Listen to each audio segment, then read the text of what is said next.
లోకంలో బ్రతుకుతున్నటువంటి జీవిస్తున్నటువంటి అధిక శాతము మనుషులందరూ కూడా దుష్టుల ఆలోచన చొప్పుననే నడుస్తా ఉన్నారు. All the people walking away from God, walking in ungodly, but there is a man who is swimming against the current.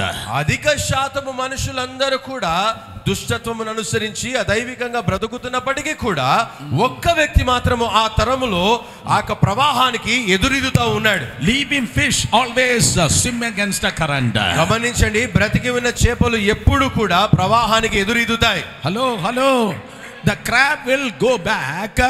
పీతలు వెనకంజ వేస్తాయి, వెనకకు నడుస్తాయి. But the fish will swim forward. కానీ చేపలు మాత్రము ఆ యొక్క ప్రవాహానికి ఎదురీదుతాయి, ముందు సాగుతాయి. You didn't say praise the Lord. మీరెవరు కూడా స్తోత్రం చెప్పలేదు. Oh, the crab will walk towards back. పీతలు ఏం చేస్తాయి? వెనకకు నడుస్తాయి. But the fish swim against the current forward. కానీ చేపలు మాత్రము ఆ యొక్క ప్రవాహానికి ఎదురీదుతాయి, ముందు సాగిపోతాయి. All the crab believers shout hallelujah. ఇప్పుడు వినండి, పీత విశ్వాసులందరూ కూడా గట్టిగా స్తోత్రం చెప్పండి. All the living fish believers shout hallelujah. బ్రతుకున్నటువంటి చేపల వంటి విశ్వాసులందరూ గట్టిగా హల్లెలూయా చెప్పండి.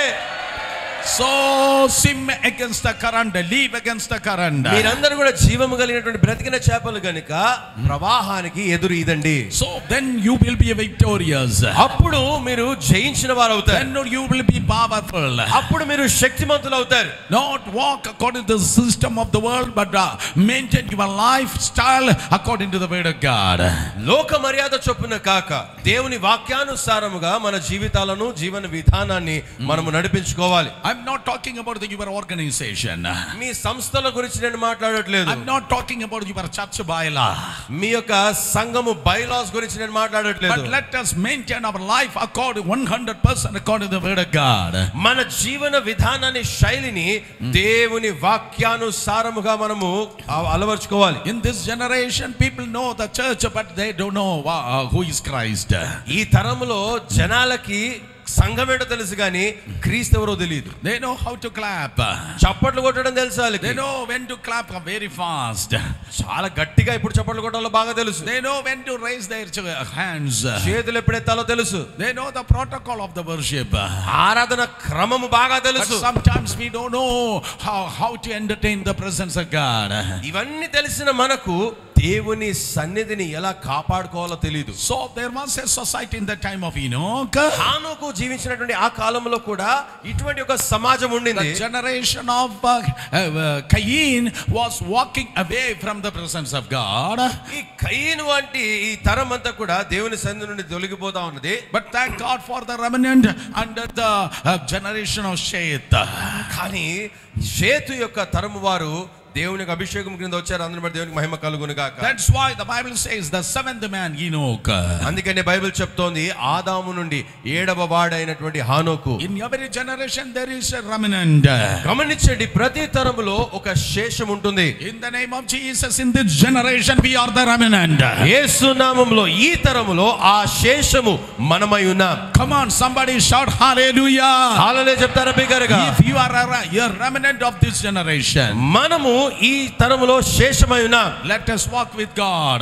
కనుక మనము దేవునితో నడుద్దాం. Give high faith to a neighbor and say I'm going to walk with God. ఈ పక్కవారికి హై ఫై ఇచ్చి చెప్పండి, నేను దేవునితో నడవబోతున్నానని చెప్పండి. Come on, I'm going to walk with God. నేను దేవునితో నడవబోతున్నాను. A man by name Enoch walked with God. హానోకు అని పేరు కలిగినటువంటి ఈ నరుడు దేవునితో నడిచాడు. Listen carefully. జాగ్రత్తగా వినండి. This is only introduction. ఇదంతా కూడా ఉపోద్ఘాతము మాత్రమే. Let us go little deeper. కొద్దిగా లోతుల్లోకి వెళ్దాం. The meaning of Enoch means a teacher. హానోకు అన్న మాటకు అర్థము బోధకుడు. Oh, Enoch means teacher. హానోకు అంటే బోధకుడు అని So అర్థం. in the name of Jesus. కనుక యేసు నామములో So let us our life be a lesson to the public. మనందరి జీవితాలు కూడా సమాజానికి ప్రజలకు ఒక పాఠముగా మారునుగాక. Oh, let the people learn the lesson not by our message, not taking the notes and our points of our sermon. మన ప్రసంగాలు వినో మన సందేశం యొక్క పాయింట్లు రాసుకోనో పాఠాలు నేర్చుకోవడం కాదు గాని, but let them learn the lesson from our life.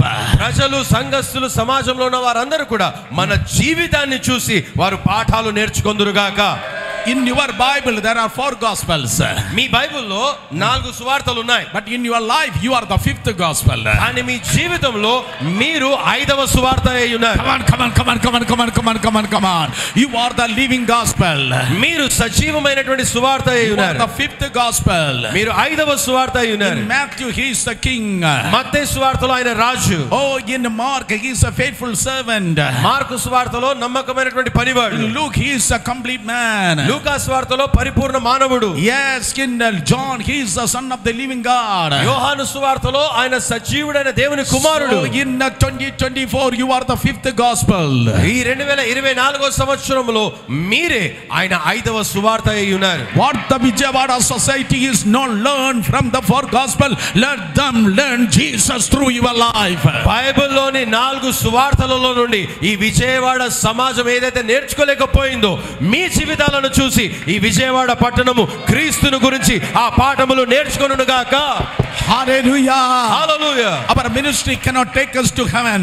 గమనించండి, మన సేవ మనల్ని పరలోకము చేర్చదు. Our name cannot take us to heaven. మన పేరు ప్రఖ్యాతి మనల్ని పరలోకము Our చేర్చదు. message cannot take us heaven. మన ప్రసంగాలు మనల్ని పరలోకము చేర్చవు. Our parambaryam, our experience cannot take us heaven. మన పద్ధతులు, మన ఆచారాలు, మన అనుభవాలు మనల్ని పరలోకము చేర్చవు. But our life is going to take us either heaven or hell. గమనించండి, మనల్ని పరలోకమో పాతాళము నరకానికి చేర్చేది మన బ్రతుకే. Oh, your life is going to take you to heaven. మీరు జీవించేటువంటి మీ జీవన విధానము మిమ్మల్ని పరలోకము చేరుస్తుంది. We know how to cast out demons. దయ్యాలను వెళ్ళగొట్టడం మనకు తెలుసు. We know how to pray. ప్రార్థించడం మనకు తెలుసు. We know how to prepare the sermon. ప్రసంగాలకు ఎలా సిద్ధపడాలో మనకు తెలుసు. But tonight the Holy Spirit is telling somebody the importance is not your ministry but take care of your life. కానీ ఈ రాత్రి పరిశుద్ధాత్ముడు మనలో అనేకులతో చెబుతున్న మాట ఏంటో తెలుసా? ప్రాధాన్యత, ప్రాముఖ్యత మీరు చేసేటువంటి సేవలో కాదు, మీ జీవితాన్ని కాపాడుకోవడంలో ఉన్నదని ప్రభు చెప్తా ఉన్నాడు. Your life must be a lesson to others. ఇతరులకు మీ జీవితమే, మీ బ్రతికే ఒక పాఠముగా మారాలి. Some people will say, don't look at me, look to Jesus. కొంతమంది ఏమంటారో తెలుసా? నా వైపు చూడకండి, యేసుని చూడండి అంటారు. Oh, don't look me, look to Jesus. నాలో చూడొద్దు, నన్ను చూడొద్దు, మీరు యేసుని చూడండి అంటారు. They themselves is confessing that I am a total failure. ఎందుకు వాళ్ళు నన్ను చూడదంటున్నారు తెలుసా? నేను పరిపూర్ణంగా విఫలుడని అయిపోయాను, నేను ఓడిపోయానని వారే ఒప్పుకుంటున్నారు కనుక. But Apostle Paul says, కానీ అపోస్తలుడైన పౌలు అంటాడు, follow me as I follow Christ. నేను క్రీస్తును వెంబడించినట్టుగా మీరు నన్ను వెంబడించండి అన్నాడు పౌలు.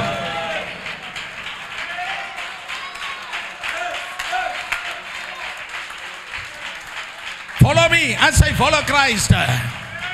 నన్ను వెంబడించి క్రీస్తును వెంబడించినట్టుగా మీరు నన్ను వెంబడించండి. Let the people learn from our life. మన జీవితాలను, మన బ్రతుకులను చూసి ప్రజలు పాఠాలు నేర్చుకుందరు గాక. How I am reading the Bible. నేను నా వాక్య ధ్యానం ఎలా ఉంది? How I am fasting and praying. నా ఉపవాస ప్రార్థనలు ఎలా ఉన్నాయి? How I am taking care of my family. నా కుటుంబ బాగోగులను నేను ఎలా చూసుకుంటున్నాను? How I am leading the church. సంఘాన్ని నేను ఎలా నడిపిస్తున్నాను? Let the people learn the lesson from you. ఈ రీతిగా మన